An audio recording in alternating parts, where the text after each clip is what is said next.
नमस्कार मित्रांनो, आजचा आपला ब्लॉग आहे तो कळसुबाई शिखर। महाराष्ट्राचा एव्हरेस्ट म्हणजेच कळसुबाई शिखर। कळसुबाई शिखर हे महाराष्ट्रातील सर्वात उंच शिखर आहे। या शिखराची उंची 5400 फूट म्हणजेच 1646 मीटर आहे। कळसुबाई शिखर हे सह्याद्रीच्या पर्वतरांगांपैकीच एक आहे। कळसुबाईच्या पायथ्याशी जे गाव आहे ते बारी गाव। हे गाव खूपच सुंदर आहे। नाशिक पासून घोटी मार्गे कळसुबाई शिखर हे 60 किलोमीटर आहे। आपण आता या गावात जाणार आहोत। कळसुबाई शिखराच्या पायथ्याशी बारी हे छोटेसे गाव आहे। बारी गाव हे अहमदनगर जिल्ह्यातील अकोले तालुक्यात येते। कळसुबाई शिखर हे नाशिक व नगर जिल्ह्याच्या सीमेवर आहे। कळसुबाई हे स्थानिक लोकांचे आराध्य दैवत आहे। त्यांची कळसुबाईवर नितांत श्रद्धा आहे। नवरात्रीमध्ये येथे भाविकांची मोठी गर्दी असते। आजूबाजूच्या परिसरातील भाविक नवरात्रीमध्ये आवर्जून कळसुबाई दर्शनाला येतात। कळसुबाई हे ट्रेकर्सचे मोठे आकर्षण आहे। 12ही महिने येथे ट्रेकर्सची गर्दी असते। पावसाळ्यामध्ये येथे नैसर्गिक झरे व धबधबे तयार होतात। त्यामुळे पावसाळ्यामध्ये कळसुबाई शिखराचे सौंदर्य विलोभनीय असते। मात्र पावसाळ्यात ट्रेकिंग करणे अवघड धोकादायक असू शकते। साधारण कळसुबाईच्या शिखराच्या ट्रेकिंगसाठी सप्टेंबर ते जानेवारी हा कालावधी अतिशय उत्तम आहे।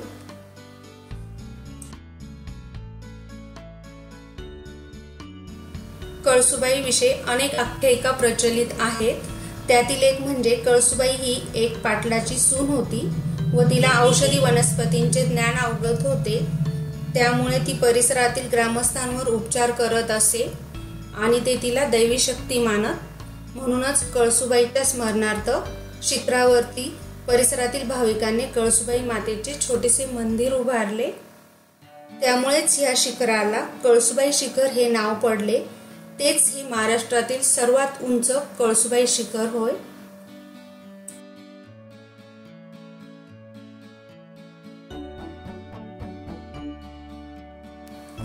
प्रवासामध्ये तुम्हाला अजिबात कंटाळवाणे वाटणार नाही। रस्त्याच्या दोन्ही बाजूंना उंच उंच डोंगर रांगा व झाडे झुडपे दिसतात।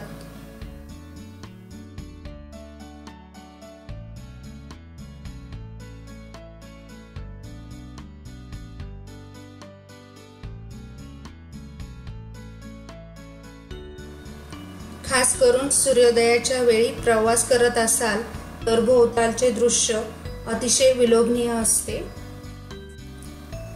कळसुबाई शिखरावरती बरेचसे ट्रेकर्स नाईट कॅम्पिंग साठी जातात। शिखरावरती मुक्कामी राहतात। स्थानिक नागरिक व दुकानदार त्यांची राहण्याची व जेवणाची अगदी माफक दरात व्यवस्था करतात। साधारणतः काही ट्रेकर्स पहाटे 3 वाजता शिखरावरती चढण्यास सुरुवात करतात। सूर्योदयापर्यंत ते शिखरावर पोहोचतात।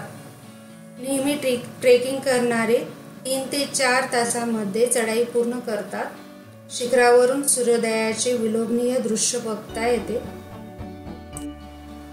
आणि आता आपण आलेलो आहोत बारी गावात। तुम्ही बघू शकता तेथे पार्किंगची व्यवस्था किती छान आहे। आम्ही कळसुबाई शिखरावर जात आहोत। आम्ही मेंबर आहोत 7 आणि हे गाव दिसतंय ते बारी गाव आहे।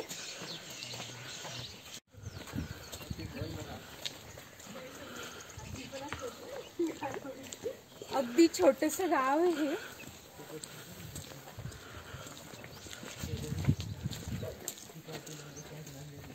त्याच्या पायथ्याशी हे गाव आहे। तुम्हाला दिसत आहे घर किती छान दिसत आहे इथे।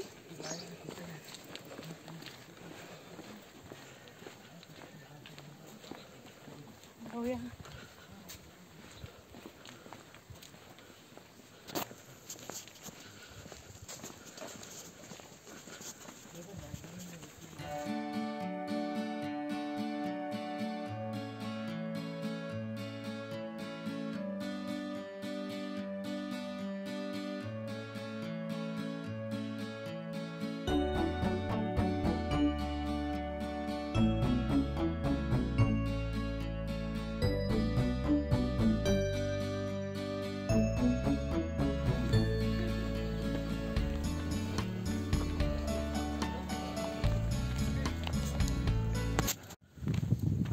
वाजलेत 7:45 आणि आपले प्रवास सुरू होतोय कळसुबाई शिखरावर. महाराष्ट्रातील सर्वात उंच शिखर कळसुबाई शिखर. आता मगाशीच आपण गाव बघितलं, बारी गाव आहे, अगदी छोटंसं गाव. तिथला परिसर तुम्ही बघू शकता, किती निसर्गरम्य आहे.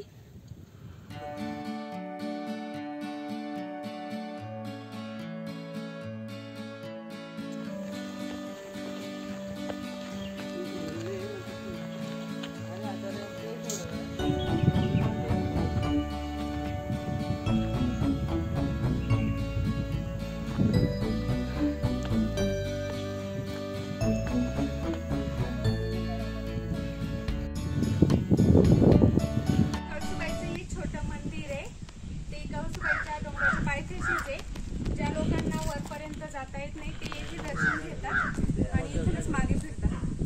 नमन करूनच जाते राहत होते. कुठला प्रचलित कुठला हे बरेच छूट बोलतोय, पाटीलांच्या घरी नोकरी करत होती, हे सर्व नाही ना. कळसुबाई कुणाच्या शिवभक्तीमुळे इथून उत्पन्न झालेलं आहे. मानव रूप धारण करून ते इंदोरेला जाऊन राहिला सैनीच्या परिवारमध्ये. तिथून काय मतभेद झाला, छळबीळ काय केला नाही. कारण आता वेगवेगळ्या प्रकारचे आपण कहाण्या ऐकतो. अरे असं बऱ्याच इथे बोलतोय ना, मला पण डोके दुखते. पाटीलांच्या घरी काम केलं आणि वरती जाऊन आत्महत्या केला असं पण बोलते. हो, मग ते तसं नाही. त्यांना काय लग्नाचा प्रस्ताव केला, ते कळसुबाईला आवडला नाही. बरोबर. म्हणून घरदार सोडून वरती गेला.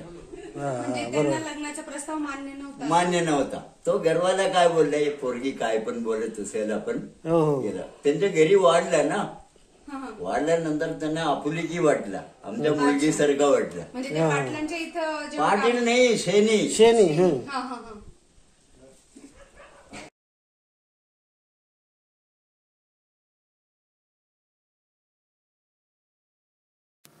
कळसुबाई बद्दल अनेक आख्यायिका प्रसिद्ध आहेत.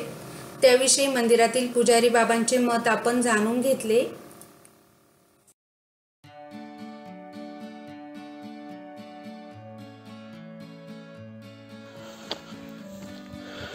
दुसरं हॉटेल लागलेलं आपल्याला इथे.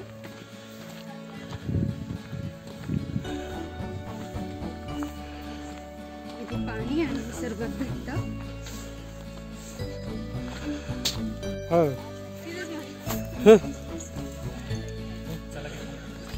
आता पहिला ब्रेक घेतलाय आम्ही, इथे थांबलोय आणि नाश्ता पण करायचा आहे.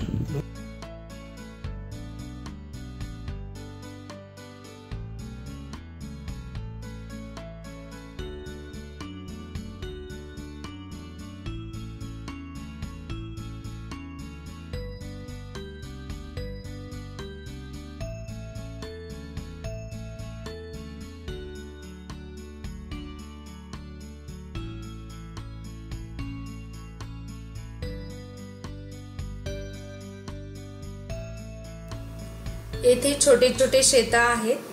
आपण त्या शेतातून जात आहोत. त्या शेतात हरभऱ्याची लागवड केलेली आहे. आता पुन्हा येथे एक हॉटेल आहे. येथे चहा पाण्याची व्यवस्था आहे, तसेच नाश्त्याची पण सोय चांगली केलेली आहे.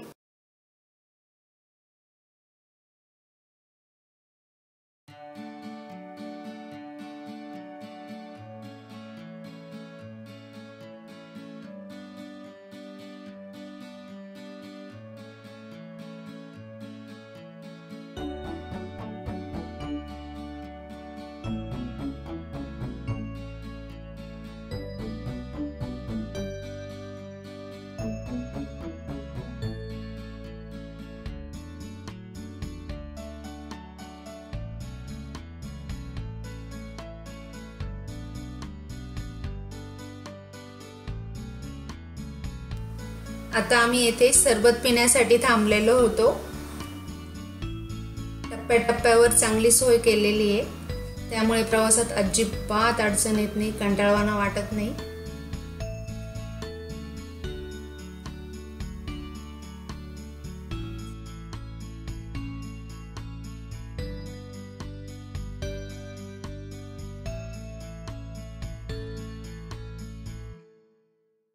इथून पुढे पायऱ्या सुरू होत आहे.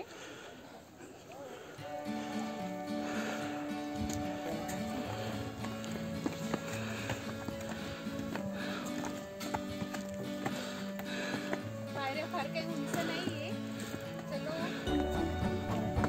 आता इथून पुढे सीड्या सुरू होत आहे. आता आपल्या सीड्यांचा प्रवास सुरू होत आहे. चला तर मग जाऊया.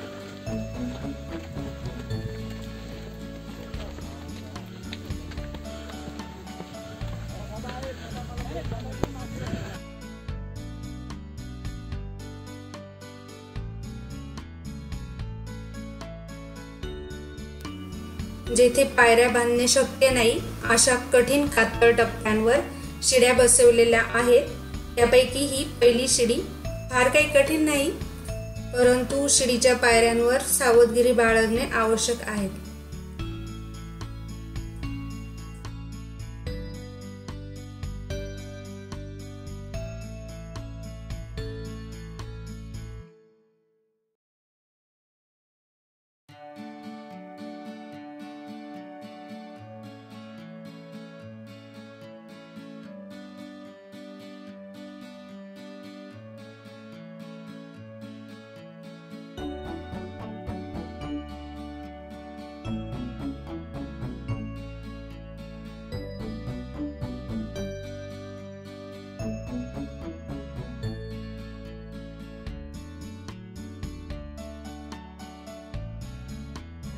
आता हे 6वं हॉटेल आहे. 6वं हॉटेल असल्यामुळे पाण्याची सर्व नाश्त्याची व्यवस्था होते. त्यामुळे ह्या प्रवासात काहीच टेन्शन नाहीये. तर ही दुसरी शिडी सुरू होत आहे.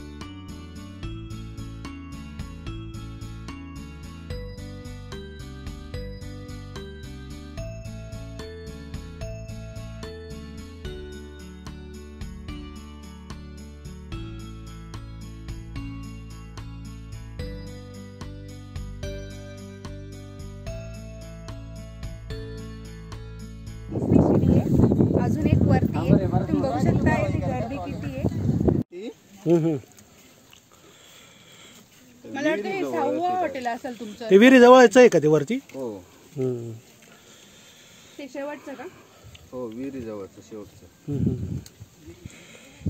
वरती विहीर आहे. मस्त काकडीचा ब्रेक झालाय.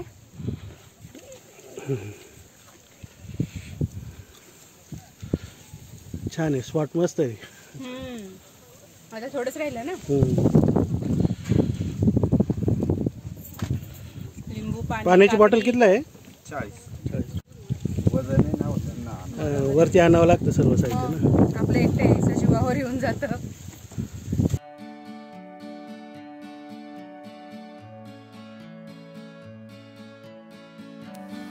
आज 25 डिसेंबर नाताळची सुट्टी असल्यामुळे पर्यटकांची मोठ्या प्रमाणात वर्दळ आहे. तसेच प्रत्येक सुट्टीच्या दिवशी येथे खूप गर्दी असते. भोवतालचा परिसर बघू शकता तुम्ही, किती नयनरम्य दिसतोय. आता आपलं 1360 मीटर अंतर चालून झालेलं आहे आणि 280 मीटर बाकी आहे, म्हणजे अगदीच थोडं बाकी आहे. चला तर मग आपला पुढचा प्रवास बघूया.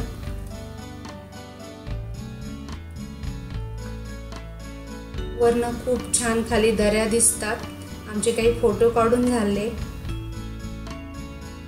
आता आम्ही तो सुरुवातीला एक झेंडा लागतो तिथे आलेलो आहे. तिथे राहण्याची उत्तम सोय. शिखराच्या पायथ्याशीच अगदी वरती जे मंदिर दिसतंय ते बघू शकता तुम्ही. आपल्याला तेथे जायचंय. इथे नाश्त्याची सोय उत्तम होते आणि टेंट पण असतात येथे राहण्यासाठी. इथे कांदा भजी मॅगी करून मिळते. समोर जी विहीर दिसते तिथे पाणी असतं. जर तुम्हाला पाणी प्यायला उपलब्ध नसेल तर ते पाणी सुद्धा तुम्ही पिऊ शकता.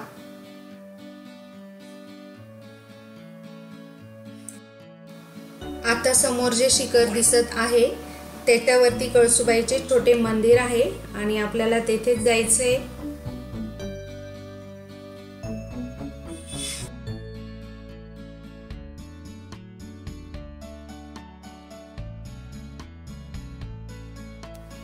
येथून पुढे आता पायऱ्यांचा प्रवास आहे आणि नंतर एक शेवटची शिडी आहे आणि आपल्याला लगेचच कळसूबाई मंदिर दिसेल.